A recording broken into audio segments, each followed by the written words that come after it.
নমস্কাৰ মই মিৰ্জা লুৎফুৰ ৰহমান মিছাং ষ্টৰিজৰ সমূহ দৰ্শকক স্বাগতম জনাইছো আমাৰ আলোচনা অনুষ্ঠানটিলৈ আজি আমাৰ আলোচনাৰ বিষয় অপৰাধ প্ৰৱণতা আৰু আমাৰ যুৱ প্ৰজন্ম আৰু এই বিষয়ে আলোচনা কৰিবৰ কাৰণে আমি বিশেষ দুগৰাকী ব্যক্তিক আমি আজি আমন্ত্ৰণ কৰি আনিছো মই বিচাৰিম আমাৰ অতিথিসকলে নিজেই নিজৰ পৰিচয়টো দাঙি ধৰিব আপোনালোকক স্বাগতম জনাইছো অনুষ্ঠানলৈ নমস্কাৰ মই ডক্টৰ জাহিদ আহমেদ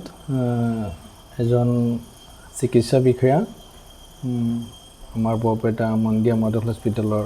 কৰ্মৰত মই এজন চিকিৎসক মোৰ নাম ৱাহিদা পাৰভেজ মই জামিয়া মিলিয়া ইছলামিয়াৰ পৰা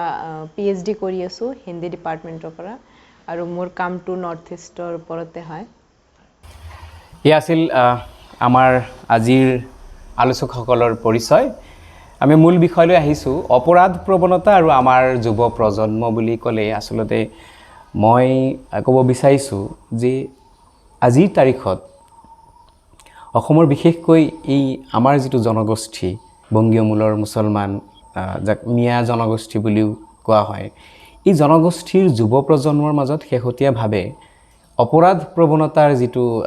গা কৰি উঠা দেখা গৈছে বিশেষকৈ ড্ৰাগছ আদিৰ ক্ষেত্ৰত আমি যেন আগ্ৰহী হৈ পৰিছো এই বিষয়টোক আপুনি কেনে ধৰণে লৈছে চাওক এই সমগ্ৰ প্ৰক্ৰিয়াটোৰ ওপৰত যদি আপুনি আলোকপাত কৰিব যায় আপুনি প্ৰথমতেই এই যিটো কথা কৈছে যে আমি যেন আগ্ৰহী হয় যেন আমি ফ্ৰণ্ট লাইনত আছো তাৰমানে ৰাইট তো এই বস্তুটোৰ ওপৰত এইটো তাৰমানে সত্যতাৰ ওপৰত আপুনি আগতে চাবলৈ চেষ্টা কৰিব লাগিব যে মানুহে যেনেকৈ কৈছে যে এই জনগোষ্ঠীৰ মানুহবিলাক এনেকুৱা ধৰণৰ অপৰাধত জড়িত বা কেতিয়াবা এনেকুৱাও কোৱা হয় যে মানে এওঁলোকৰ বেছিভাগেই অপৰাধী তো এই কথাটোৰ সত্যতা কিমান এইটোত যদি আপুনি অলপ পৰ্যালোচনা কৰে তেতিয়াহ'লে ছবিখন কিন্তু হয়তো অলপ বেলেগ হ'ব যেন লাগে ইয়াত কোনো সন্দেহ নাই যে একাংশ মানুহ জড়িত হৈ পৰিছে হয় ইয়াত কোনো সন্দেহ নাই আৰু যদি ভিতৰত আমি সোমাই যাওঁ যে যিখিনি মানুহ জড়িত হ'ল কিয় হ'ল এই কাৰণবিলাক পৰ্যালোচনা কৰিলে আমি গম পাম যে আচল ভিতৰৰ ছবিখন কেনেকুৱা নিশ্চয় যদি আপুনি ড্ৰাগছৰ কথাই কৈ আছে যে আমাৰ মানুহবিলাক একেদিন ড্ৰাগছৰ কেছতেই মানে বেছিকৈ মানে পুলিচৰ হাতত ধৰাত পৰিছে হয় বিশেষকৈ যুৱ প্ৰজন্ম তে এই যুৱ প্ৰজন্মৰ মানুহখিনি ড্ৰাগছৰ প্ৰতি আসক্ত নে তেওঁলোকে ব্যৱসায়ত লিপ্ত নে আন কিবা ড্ৰাগছটো আৰু এনেকুৱা এটা ভাল বস্তু নহয় যে খালি মই কিনিলোঁ আৰু বিকিলোঁ ৰাইট এইটো হ'ল নিচাযুক্ত এটা বস্তু নিচাযুক্ত বস্তুটো আপুনি যেতিয়া নিজৰ লগত ৰাখিব নিচা যেতিয়া আপোনাৰ মনে ক'বই যে মানে চাওচোন এইটো কেনেকুৱা তো সেইটো ব্যৱহাৰ কৰাটো অস্বাভাৱিক নহয় হয়তো যিকেইজনে ব্যৱসায়ত নামিছে হয়তো মোৰ এনেকুৱা মই ব্যক্তিগতভাৱে ভাবোঁ বেছিভাগে এইটো ব্যৱহাৰো কৰিছে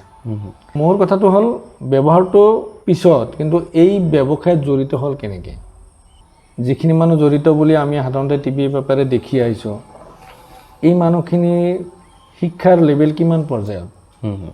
কিমান দূৰ শিক্ষিত এটা বস্তু ভাল নে বেয়া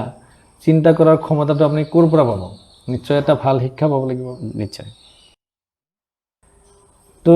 মূল কাৰণটো এইফালেদি যদি আপুনি চিন্তা কৰে যে এই মানুহবিলাক কিয় ইনভলভ হ'ল এই যে আমাৰ মিয়া জনগোষ্ঠীৰ মানুহৰ কথা আমি কৈ থাকোঁ তেওঁলোক যে শিক্ষাৰ পৰা বঞ্চিত হৈ আছে শিক্ষাৰ পৰা বঞ্চিত কেনেকৈ হৈছে এইটোতো আৰু এটা ভাষ্ট ছাবজেক্ট বহুত কাৰণ আছে বহুত মানুহে নিবিচাৰেও যে এই মানুহখিনি শিক্ষিত হওক বহুত মানুহে শিক্ষা ল'ব খুজিও সুবিধা পোৱা নাই হয় বহুত মানুহক ইচ্ছাকৃতভাৱে এনেকুৱা এটা জেগাত সোমাই দিয়া হৈছে যাতে তেওঁলোকে ইচ্ছা কৰিলে শিক্ষাটো ল'ব নোৱাৰে বহুতকেইটা কাৰণ আছে হয় শিক্ষাৰ ফালৰ পৰা যিহেতু আমি পিছত গতিকে অপৰাধ এটা কৰিবলৈ আমি সিমান এটা চিন্তা নকৰোঁ যে এইটো কৰিলে কি পৰ্যায় হ'ব বা কি শাস্তি হ'ব ইমানখিনি চিন্তা কৰাৰ শক্তি আমাৰ নাই আপোনাৰ ধৰক দুৰ্বল মানুহবিলাক দুৰ্বল মানে মই কি কৈছোঁ অৰ্থনৈতিকভাৱে দুৰ্বল তেওঁলোকক সহজ ইনকাম এটা লাগে তাৰমানে এক পেকেট ড্ৰাগছ যদি আপুনি কেৰি কৰি দিব পাৰে আপোনাৰ 2000 টকা দিয়া হ'ব ছাপ'জ এইটো কম কথা নেকি 2000 টকা ইনকাম কৰিবলৈ আপুনি বহুত কষ্ট কৰিব লাগিব গতিকে এইটো ইজি মানে ইনকাম চ'ৰ্চৰ ভিতৰত পৰি গৈছে তাৰমানে তো মানুহবিলাক এইটোত সোমাই গৈছে কৰ্মসংস্থান নাই পকেটত পইচা নাই মানে ভাল বেয়া চিন্তা কৰাৰ ক্ষমতা নাই তো গোটেইখিনি কাৰকে একেলগে কাম কৰিছে সেইকাৰণে সোমাই গৈছে কিন্তু সোমাই যোৱাৰ পিছতো মই সদায় এটা কথাই কওঁ যে যেনেকৈ মানুহ সোমোৱা বুলি দেখুওৱা হৈছে আচল ছবিখন ঠিক তেনেকুৱা নহয় যে মানে এই মানুহখিনি যিখিনি বৰ্তমান পুলিচৰ জালত পৰিছে এইখিনি গ্ৰাছৰুট লেভেলৰ মানে ৱৰ্কাৰ আৰু আচ্ছা বা ব্যৱহাৰকাৰী ইয়াৰ ওপৰৰ লেভেলত মানুহ আছে তাৰ ওপৰৰ লেভেলত মানুহ আছে নিশ্চয় আছে এতিয়া এই মানুহখিনিয়ে ড্ৰাগছ লৈ কাক ছাপ্লাই দিয়ে বা যদি মই ধৰি ল'লোঁ যে এই মানুহখিনিয়ে ড্ৰাগছ খায় ক'ৰ পৰা আনি খাইছে হয় এটা জেগা এটা দোকানটো লাগিব যে অমুক দোকানৰ পৰা অমুক দোকানত ড্ৰাগছটো পোৱা যায় ঘৰততো বনাই খোৱা নাই এটা চেনেলতে আহি পাইছে তো তেওঁ কেনেকৈ পালে বা তেওঁৰ পৰা ড্ৰাগছটো ক'ত যাব এই মানুহখিনি ঠিক ওপৰৰ লেভেলৰ মানুহখিনিক যদি একবাৰ চাৰ্চ কৰা যায় তেতিয়াহ'লে ছবিখন বেলেগ ধৰণৰ হৈ যাব এইখিনি মানুহ প্ৰভাৱশালী মানুহ ওপৰত যিখিনি আছে তেওঁলোকৰ প্ৰভাৱ আছে তেওঁলোকৰ হাতত ক্ষমতা আছে হয় আপোনাৰ এই কথাটোলৈ মই আকৌ আহিম মই এইখিনিতে ৱাহিদা পাৰভেজক সুধিব বিচাৰিছোঁ যে এই যে যিখিনি এখেতে কোৱাৰ দৰে যে অৰ্থনৈতিকভাৱে যিখিনি দুৰ্বল মানুহ সেই মানুহখিনি সহজ টাৰ্গেট হৈ পৰিছে এই ড্ৰাগছৰ অপৰাধ ড্ৰাগছ সেৱন কৰাৰ ক্ষেত্ৰত বা যিসকলে ড্ৰাগছ পুছ কৰিছে আমাৰ সমাজত ইয়াত শিক্ষাৰ কিমান গুৰুত্ব আছে মোৰ মতে আমাৰ সমাজৰ মানুহবিলাক মানে এৱেৰ নহয় এইবিলাক কথা লৈ সিহঁতে নাজানে ড্ৰাগছ কি হয় এইটোৰ পৰা কি মানে ক্ষতি হ'ব পাৰে সিহঁতক এৱাৰনেছৰ কোনো এডুকেশ্যন দিয়া নহয় মানে নৰ্মেল এডুকেশ্যনে পাই আছে সিহঁতে এইটোতো বহুত ডাঙৰ কথা মানে ড্ৰাগছটো বহুত ডাঙৰ কথা ইভেন কি আমাৰ ছ'চাইটিত COVID-19 লৈও বহুত ধৰণৰ মানে মিছকনচেপশ্যন আছে সিহঁতে এতিয়ালৈকে COVID-19 লৈ এৱেৰ নহয় তো সিহঁতে ড্ৰাগছটো মানে বহুত পিছৰ কথা মানে আৰু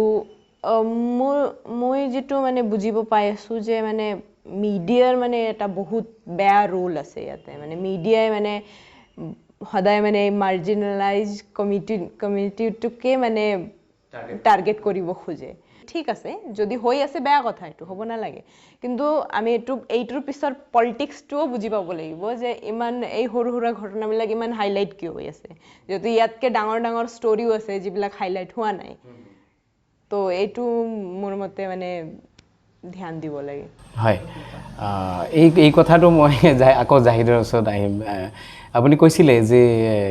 এই ওপৰৰ মানে এই আমাৰ কমিউনিটিৰ যিখিনি ল'ৰা ছোৱালী জড়িত হৈ পৰিছে তেওঁলোকৰ ওপৰত এটা লেভেল আছে মানে তেওঁলোকক ছাপ্লাই দিয়া মানুহখিনি বা তেওঁলোকেই বা ক'ৰ পৰা আনিলে বাকী সেই ড্ৰাগছবিলাক ক'ৰ পৰা আনে তেওঁলোকে সেই সম্পৰ্কে আপুনি কি ক'ব সেইটোৱে মই লগত এটা কথা যোগ দিওঁ যিটো আপুনি শিক্ষাৰ কথা কৈছে শিক্ষাই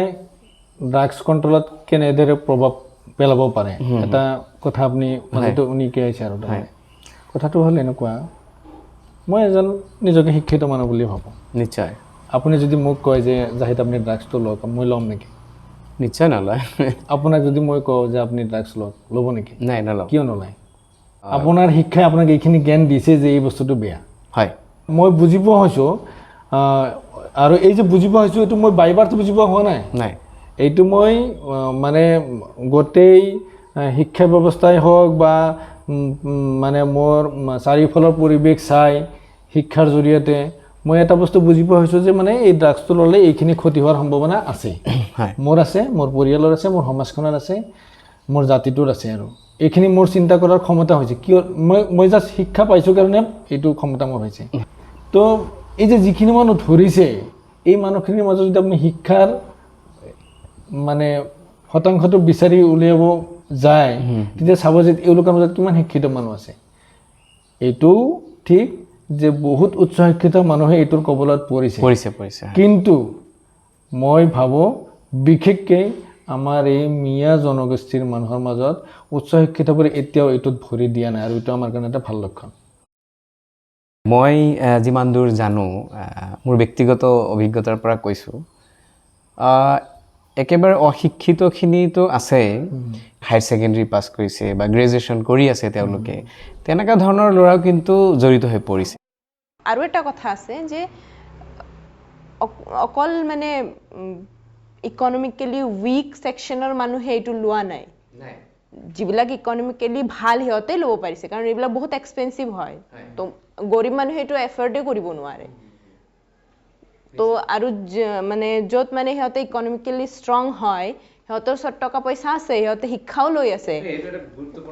কিন্তু সিহঁতে এই বস্তুবিলাকৰ কাৰণে এৱাৰ হোৱা নাই না তো সিহঁতে পেৰেণ্টছৰ পৰা পাই আছে না তো স্কুলৰ পৰা পাই আছে না কলেজৰ পৰা পাই আছে আনকি মোৰ ওচৰতে এনেকুৱা উদাহৰণ আছে যে ধনী ঘৰৰ ল'ৰা তেওঁ ঘৰৰ পৰা পইচা ল'ব পৰা নাই তেওঁ এই পইচাটো বেলেগ আকৌ আৰু এটা বেলেগ অপৰাধ কৰি তেওঁ এই পইচা যোগাৰ কৰিছে মানে ধৰক চুৰ কৰিছে বেলেগৰ কিবা বস্তু চুৰ কৰি হ'লেও তেওঁ পইচাটো যোগাৰ কৰি তেওঁ সেইটো সেৱন কৰিছে কেৱল সেই গ্ৰাছ ৰুটৰ মানুহখিনি যে ধৰিলোঁ ঠিকে আছে এইটো ভাল ধৰিছে ভাল নাই এইটোতো আমি সদায় স্বাগতম জনাইছোঁ স্বাগতম মই নিবিচাৰোঁ মোৰ গাঁৱৰ এটা ল'ৰাও ড্ৰাগছ মদ ভাং গাঁজা এইবিলাক খাওঁ কিন্তু এই অৱস্থাটোক এই পৰিৱেশটোক সম্পূৰ্ণভাৱে নিৰ্মূল কৰিবলৈ হ'লে আমি ইয়াৰ ওপৰৰ মানুহখিনিকো ধৰিব লাগিব বা অসমত যদি এইসমূহ ড্ৰাগছ যদি উৎপাদন হৈছে নে নাই মই নাজানো যদি অসমত নাই হোৱা তেতিয়াহ'লে বাহিৰৰ পৰা আহিছে ডেফিনেটলি চ' বাহিৰৰ পৰা যদি আহিছে বাহিৰৰ পৰা কোনে আনিছে সেই মানুহখিনিক আমি ধৰিব কেৰিয়াৰখিনি ধৰিব লাগে কেৰিয়াৰ প্ৰডাকশ্যন হাউচ কোনোবাই যদি বাহিৰৰ পৰা ইয়াত ছাপ্লাই দিছে তেওঁতো নিজে আহি চাগে ঘৰে গাঁৱে গাঁৱে দি যোৱা নাই সেই দি যোৱা মানুহখিনিও আছে সেইবোৰ মানুহকো ধৰিব লাগিব গোটেই চেইনটোক আমি ব্ৰেক কৰিব লাগিব ৰুট কজটো ওলাব লাগে হয় এতিয়া মোৰ জ্বৰ হৈছে ছাপ'জ আপুনি যদি খালি মোক পেৰাচিটামল দি থাকে টেম্পাৰেচাৰ কমিব মোৰ কিন্তু জ্বৰটো কিহৰ কাৰণে হ'ল সেইটো ওলাব পৰা নাই নোলালেতো নহ'ব গতিকে মই এইখিনিত ৱাহিদা পাৰভেজৰ পৰা জানিব বিচাৰিম যে এই যে ল'ৰা ছোৱালীখিনি হয় ইকনমিকেলি বেকৱাৰ্ড ক্লাছৰ হওক বা কিছু ধনী শ্ৰেণীৰ ল'ৰা ছোৱালীও দেখা গৈছে যে এডিক্টেড হৈছে তেওঁলোক ড্ৰাগছৰ লগত কিবা কাৰণত যিকোনো ক্ষেত্ৰৰ পৰাই হওক তেওঁলোক জড়িত হৈ পৰিছে এই ক্ষেত্ৰত অভিভাৱকসকলৰ কি ধৰণৰ ভূমিকা থকাটো দৰকাৰ বা তেওঁলোকে কি নকৰিলে যাৰ বাবে এই ল'ৰা ছোৱালীখিনি এনেকৈ সাঙুৰ খাই পৰিল ড্ৰাগছৰ সৈতে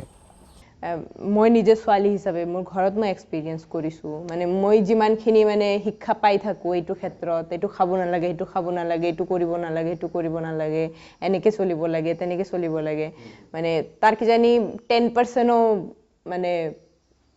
মোৰ ভায়ে পোৱা নাই বা তাক কোৱাৰ দৰকাৰ হোৱা নাই মানে সিহঁতে আই ডণ্ট ন' এইটো চাগে আমি মানে পাষ্টৰ পৰা এনেকৈয়ে চলি আছে আমাৰ গাৰ্জেনবিলাকে কেতিয়াও ল'ৰাবিলাকক শিক্ষা নিদিয়ে তো মানে এইটোৱে ভাবি থাকে যে ছোৱালীবিলাকে শিক্ষাই দিব লাগে ছোৱালীবিলাকৰ ওপৰতে মানে পুৰা সমাজটো মানে ডিপেণ্ড কৰি আছে বাট সেই ছোৱালীজনীয়ে যেতিয়া মাক হয় তেতিয়া সেই মাকটোৰ মানে এইটো দায়িত্ব হ'ব লাগে যে ল'ৰা আৰু ছোৱালী দুজনক শিক্ষা দিয়া হওক চব ধৰণৰ শিক্ষাই তো আই থিংক এইটো এটা কাৰণ যে আমি ল'ৰাবিলাকক কেতিয়াও শিক্ষা নিদিওঁ এইবিলাক ক্ষেত্ৰত বা কিবা এটা কৰা চালেও আমি যে মানে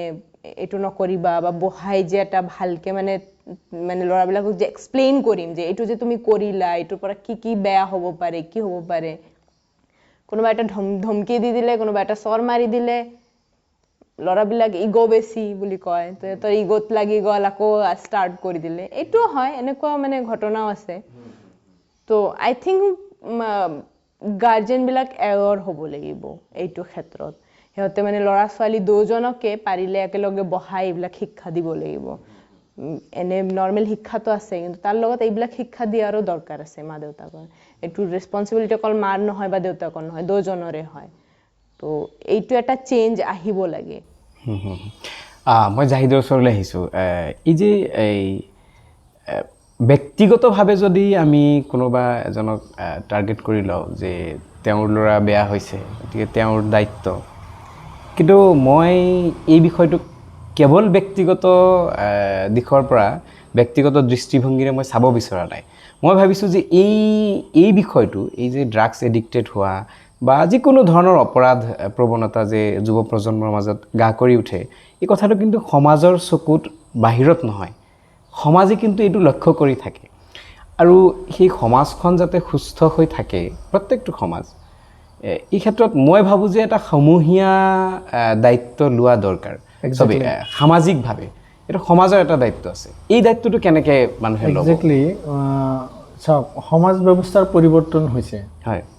আমি সৰুৰ পৰা আজি 40-42 বছৰ বয়স এইখিনিতে যদি আমি এটা কম্পাৰেটিভ ষ্টাডি কৰোঁ আমি চাওঁ সমাজ ব্যৱস্থা কিন্তু পৰিৱৰ্তন হৈছে সমাজৰ মানুহৰ মানসিকতাৰ পৰিৱৰ্তন হৈছে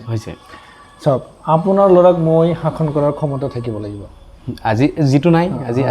নাই শাসন মানে এনেকুৱা নহয় যে ভুল পালোঁ মই 2 থাপ্পৰ মাৰি দিলোঁ এইটো নহয় কমচে কম এজ এ কনচিয়াছ গাৰ্জেন হিচাপে মোৰ লগত আপোনাৰ এটা কণ্টেক্ট হ'ব লাগে ৰাইট বা মই যদি আপোনাৰ ল'ৰাৰ কিবা এটা বেয়া দেখোঁ সেইটো যেতিয়া মই আপোনাক ক'ম আপুনি সেইটো এটা বিশ্বাসৰ পৰ্যায়ত ল'ব লাগে হয় আপুনি এইটো মানে পাৰ্চনেলি মানে শত্ৰুতা হিচাপত ল'ব নালাগে যে মোৰ ল'ৰাৰ ই বেয়া কৈছে গতিকে এইটো বহুত বেয়া কথা এনেকুৱা হ'ব নালাগে যে এনেকুৱা হ'ব লাগে যে মোৰ ল'ৰাটোৰ বিষয়ে যে এও বেয়াকৈ কৈছে বা বেয়া এটা অভিযোগ দিছে এই কথাটো মই নিজে চালি জাৰি চোৱাৰ দৰকাৰ আছে আৰু এই চালি জাৰি চাই সেই ওচৰৰ মানুহখিনি যিবিলাক মানুহে তেওঁক ভুল কাম কৰাত দেখা পায় তেওঁলোকৰ লগত একেলগে বহি এই সমস্যাৰ সমাধান কৰিব লাগিব আপুনি কেতিয়ালৈ ভুল কাম নকৰে যেতিয়ালৈকে আপুনি গম নাপাব যে এই ভুল কামটোৰ এই শাস্তি আছে যদি আপুনি জানে যে এই কামটো কৰিলে মানে হয়তো মোৰ ফাঁচি হ'ব তো দেখকে 90% কাম আপুনি এনেই 90% মানে সেই কামটো নকৰিব নহ'লেতো অবাধ হত্যা ধৰ্ষণ এনেই হৈ থাকিলে হয় আজিও যিখিনি নিয়ম আছে আমাৰ দেশত সেই আইনী শাসন ব্যৱস্থা তাৰে ভয়তেতো বহুত মানুহ এইবিলাকৰ পৰা আঁতৰি আছে গতিকে সমূহীয়াভাৱে চৰকাৰী প্ৰশাসন চৰকাৰী নিয়ম প্ৰশাসনিক মানুহ মানে ওচৰ চুবুৰীয়াৰ সচেতন মানুহ আৰু নিজৰ ঘৰৰ গাৰ্জিয়ান গোটেইখিনি মানুহ একেলগে যদি কাম কৰে তেতিয়াহ'লে এইটো মানে এইটোৰ পৰা মানে যুৱ প্ৰজন্মক এটা শাসন কৰাৰ এটা পৰ্যায়লৈ আনিব পৰা যাব আৰু লগতে এইটোও কওঁ চাওক মানুহবিলাক যেতিয়া মানে মূল ৰাস্তাৰ পৰা মানে ভাল ৰাস্তাৰ পৰা যেতিয়া পথভ্ৰষ্ট হয় তাৰমানে 3টা কেটেগৰী যদি আপুনি কৰে এটা ধৰক কিছুমান মানুহৰ গাৰ্জেনে নাই হয় সেইখিনি মানুহ পথভ্ৰষ্ট হোৱাৰ সম্ভাৱনা যথেষ্ট বেছি তেওঁলোকক শিকাবলৈ কোন মানে ছ'চাইটিৰ কথা তেওঁলোকে নুশুনিব কাক সন্মান কৰিব লাগে কাৰ কথা শুনিব লাগে এইবিলাক কোৱা মানুহেই নাই গতিকে তেওঁলোকক আপুনি পথভ্ৰষ্ট হোৱাৰ সম্ভাৱনাটো বেছি বুলি ক'ব পাৰে আৰু এটা মানুহ আছে গাৰ্জেন আছে এক প্ৰকাৰ তেওঁলোক মানে অশিক্ষিত তেওঁলোকে জানে তেওঁলোকৰ এটাই উদ্দেশ্য ল'ৰা ছোৱালী ইনকাম কৰি আনিব লাগে আৰু খাব লাগে সেই ল'ৰা ছোৱালী ক'ত কি ইনকাম কৰিছে এইবিলাক চোৱাৰ সময় তেওঁলোকৰ নাপায় সেইখিনি পৰ্যালোচনা কৰাৰ ক্ষমতা নাই তেওঁলোকৰ এওঁলোকৰ মানুহৰ বেছিভাগ নহয় একাংশ মানুহ এইবিলাক গাৰ্জেনৰ যিবিলাক মানে যুৱ প্ৰজন্ম তেওঁলোকৰ মানে পথভ্ৰষ্ট হোৱাৰ সম্ভাৱনা থাকিব একাংশ সকলো নহয় দে আৰু যিখিনি সচেতন গাৰ্জেন তেওঁলোকেও যদি নিজৰ ল'ৰা ছোৱালী ক'ত কি কৰিছে যদি খবৰ নলয় বা যেনেকুৱা আমি কৈ থাকোঁ যে মানে মোৰ ল'ৰাই ইমান ইনকাম কৰিছে প্ৰাউড ফিলিং আৰু তাৰমানে তো যিমান লাখ ইনকাম কৰিব মই সিমান গৌৰৱ কৰিম এই যিটো ট্ৰেণ্ড এই ট্ৰেণ্ড যদি থাকে তেতিয়াহ'লে সেইবিলাক মানুহৰো ল'ৰা ছোৱালী মানে বিপথে যোৱাৰ সম্ভাৱনা থাকিব গতিকে আপুনি আপোনাৰ ল'ৰা ছোৱালীয়ে ক'ত কি কৰিছে ক'ত ইনকাম কৰিছে কেনেকুৱা ইনকাম কৰিছে ক'ত কাম কৰিছে কি কাম কৰে এই গোটেইখিনি কথা এজন সচেতন যদি আপুনি গাৰ্জেন তেতিয়াহ'লে আপুনি এইখিনি চাব লাগিব যিখিনি উপাৰ্জন নকৰে যিখিনি ল'ৰা ছোৱালী ষ্টুডেণ্ট হয় ছাত্ৰ ছাত্ৰী ঘৰৰ পৰা মা দেউতাৰ পৰাই পইচা লৈ তেওঁলোকে খৰচ কৰে এইবোৰ ল'ৰা ছোৱালীও কিন্তু বিপথে মানে এই বিশেষকৈ আমি যিটো আলোচনা কৰি আছোঁ যিটো যে এই ড্ৰাগছৰ লগত বা বিভিন্ন ধৰণৰ অপৰাধ প্ৰৱণতা যিটো তেওঁলোকৰ মাজত গা কৰি উঠিছে এই বিষয়টোক গাৰ্জেনে অভিভাৱকসকলে কেনেকৈ ল'ব মই ব্যক্তিগতভাৱে যি বুজোঁ আৰু চাওক আপুনি যেতিয়া এজন ল'ৰাক বা নিজৰ সন্তানক যেতিয়া আপুনি ক'ৰবাত পঢ়িবলৈ দিব যিহেতু আপুনি লিখা পঢ়াৰ কথা কৈছে হিচাপত কৈছোঁ আৰু তো তেওঁৰ এটা পঢ়াৰ কাৰণে এটা খৰচা দৰকাৰ আছে এটা খৰচ পাতিৰ এটা দৰকাৰ আছে মানে মাহত 10,000 টকা এটা লাগে তো এই যে 10,000 টকা এটাৰ যে হিচাপ আপুনি পাইছে কেনেকৈ পাইছে এই 10,000 টকাটো ক'ত ক'ত খৰচ হ'ব জানিব নালাগিব নেকি? এজন সচেতন গাৰ্জেন হিচাপে মই জানিব লাগিব যে এই 10,000 টকা যে মই দিম তেওঁ এই 10,000 টকাৰ ক'ত খৰচ কৰাৰ সম্ভাৱনা আছে, কি হিচাপত 10,000 টকাটো হ'ল ফিগাৰটো, এইটো 12,000 বা 20,000 কিয় নহ'ল বা 5,000 কিয় নহ'ল, নিশ্চয়তো কিবা এটা আইডিয়া আছে। তো সেইখিনি আপুনি চিন্তা কৰিব লাগিব যে এই 10,000 টকাৰ মাজত কি কি হ'ব পাৰে। তাৰপাছত 2 নম্বৰ আৰু এটা কাম আমি সাধাৰণতে দেখা নাপাওঁ, যেনেকুৱা ধৰক ইয়াৰ পৰা গুৱাহাটীতে কোনোবা এটা পঢ়িব গৈছে, খুব কম গাৰ্জেনে এনেকুৱা ওলায় যে ল'ৰাটো ক'ত থাকে বা ছোৱালীজনী ক'ত থাকে তাতে অহা যোৱা কৰে, খুব কম মানুহ কিন্তু এনেকুৱা ওলায়। পঢ়িব দিছে, তেওঁলোকে পঢ়ি আছে, ক'ত আছে, ক'ত ভাড়া আছে, কি কৰি আছে, হোষ্টেলত কি কৰিছে, এইবিলাক খুব কম মানুহে কিন্তু খবৰটো লয়। আজিকালি আৰু ফোনৰ যুগ, ফোন কৰিলেই চব হৈ যায়, গতিকে ফোনততো আৰু চব চাব নোৱাৰি। তো এইটো এটা কিন্তু মানে কজ বুলি মই ভাবোঁ যে এই যিটো মানে ডিষ্টেঞ্চ বাঢ়ি গৈছে, তাৰমানে গাৰ্জেনৰ লগত মানে সন্তানৰ যিটো দূৰত্ব, এই দূৰত্বটো বাঢ়িছে, আত্মীয়তাটো অলপ মানে কমিছে। তাৰমানে কমাৰ কাৰণে তেওঁলোকে সুবিধা পাইছে। ইফালে সংগ দুখ থাকেই ল'ৰা ছোৱালীৰ ক্ষেত্ৰত, বিভিন্ন মানুহে এতিয়া ধৰক মোৰ গাৰ্জেনে মোক পঢ়িব দিছে, মই ঢেৰ টকা পইচা পাইছোঁ, মই বেয়া কাম এটা কৰিছোঁ বা অসৎ কামত মই পইচা খৰচ কৰিছোঁ, তো মই অসৎ কাম যেতিয়া মই কৰিম তেতিয়া মইতো সংগ বিচাৰিম। মোৰ নিজৰ প্ৰেক্টিকেল এক্সপিৰিয়েঞ্চৰ পৰাই কওঁ, মই এনেকুৱা মানুহো পাইছোঁ তেওঁ শিখৰ কিনি আনে, অকলে খাই তাৰ ভাল নালাগে, তেওঁ মাতে মানে লগৰকেইটাক মাতে আৰু ফ্ৰীত দিয়ে, একেলগে খায় শিখৰ। তো মূল কাৰণটো এই যিজনে বহুত কিনিব পাৰিছে শিখৰ, সেইটোহে তেওঁ পইচাটো ক'ৰ পৰা পাইছে। তো এইবিলাক বস্তু চাব লাগে, তাৰমানে গাৰ্জেনে যদি অলপ ক্ল'জ কণ্টেক্টত থাকে যে ল'ৰাবিলাকে বা ছোৱালীবিলাকে কৰে কি, কৰিবলৈ গৈ কৰি আছে কি, খালি মোবাইলৰ কথাৰ ওপৰতে ডিপেণ্ড নকৰে, যদি অলপ কণ্টেক্ট থাকে এইখিনি অলপ হ'লেও মোৰ মতে মানে নজৰ দিব পৰা যাব আৰু। তাৰমানে মই ৱাহিদা পাৰভেজৰ ওচৰত যাব বিচাৰিছোঁ আকৌ, যে আপুনি এটা কথা উনুকিয়াইছিলে যে সচেতনতা যিটো, সজাগতা যিটো আমাৰ সমাজত অভাৱ হৈছে, আমি সজাগ কৰিব লাগিব। আমি আচলতে কি ধৰণে মানুহখিনিক বা সমাজৰ গোটেই যুৱ প্ৰজন্মক সজাগ কৰিব পাৰোঁ, সঁচা অৰ্থতে